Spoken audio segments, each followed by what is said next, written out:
বেগপুর পঞ্চায়েতের অন্তর্গত ইন্দ্রপুর থেকে দেবীপুর স্টেশনের দিকে ট্রাক্টর করে যাওয়ার সময় ট্রাক্টর পাল্টি খেয়ে জখম 14 জন। সকলেই বর্তমানে কালনা মহকুমা হসপিটালে চিকিৎসাধীন রয়েছেন। জানা গিয়েছে, গতকাল ভোট রয়েছে বলে বাইরের রাজ্য থেকে কাজ করতে আসা শ্রমিকদের বাড়ি পাঠিয়ে দেওয়ার জন্য স্টেশনে নিয়ে যাচ্ছিলেন ওই বাড়ির মালিক ট্রাক্টরে করে।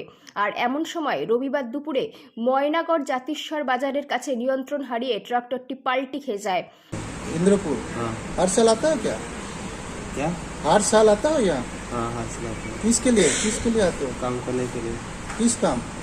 वो धान काटने के लिए। धान काटने के लिए। कितने जन आए थे इस पर? 28 से 28 आदमी आए थे। तो आज कहाँ जा रहे थे? आज तो गाँव जा रहे थे। अपने गाँव? हाँ कहाँ है अपने गाँव? अपना तो झारखंड है। झारखंड में? हाँ। वहाँ क्या वोट है क्या वहाँ? हाँ वो। अच्छा, वोट देने के लिए जा रहे थे क्या? हाँ हाँ कब वोट है वहाँ?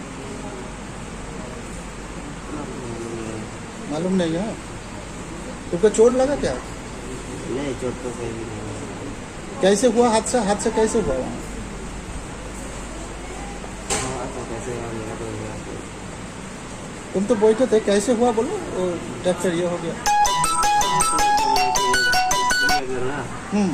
तो हम तो नींद आ रहा था, हम तो सो रहा था। हाथ ना हम उलट गया तो पता चल गया। अच्छा, तुम सो गए थे? हाँ अच्छा। क्या नाम है तुम्हारा? सीताराम। কে আসছিলে তোমরা? ইন্দ্রপুর থেকে আসছিল।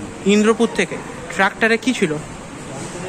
লোক ছিল, কোথায় যাচ্ছিল? এরা কাজ করতে গেছিল আমাদের বাড়ি, তো কাজ শেষ হয়ে গেছে, তাহলে ভোট আছে ওই জন্য ঘরে আমি তো বাস চলবে না, হয়েছিল যে এরপর ট্রেনে চলে যেতে যাচ্ছি।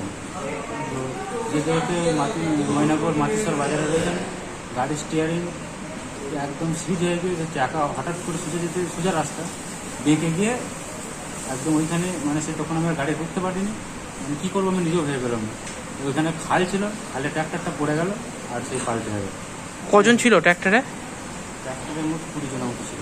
দিয়ে 14 জনের লেগেছে? হ্যাঁ 14 জনই ভর্তি আছে? মহিলা ছিল? হ্যাঁ মহিলা ছিল। বাচ্চা 2 জন ছিল। তারা যখন না, একজন ভালো আছে, একজনের একটু লেগেছে, অল্প লেগেছে। এরা কি কাজ করতে এসেছিল ধান কাটতে। তোমাদের বাড়িতেই? হ্যাঁ এরা আচ্ছা। কোথাকার বাসিন্দা বলো তো? এবারে ঝাড়খণ্ড তাহলে পাকুড়, মেমারিতে ট্রেন ধরবে বলে দিতে দেবীপুরে ট্রেন ধরে বর্ধমান যেত, বর্ধমান থেকে বাড়ি ফিরতো ওরা ঝাড়খণ্ড। বাড়ি ফিরতে হবে। কাল এখানে ভোট আছে। তার জন্য ওদেরকে দিয়ে আসতে চেয়েছিল। কি নাম তোমার? পঙ্কজ কুমার। পঙ্কজ? কুমার। রীতা বাড়ি কোথায়? ভট্টাচার্যের রিপোর্ট, সুন্দর বাংলা নিউজ।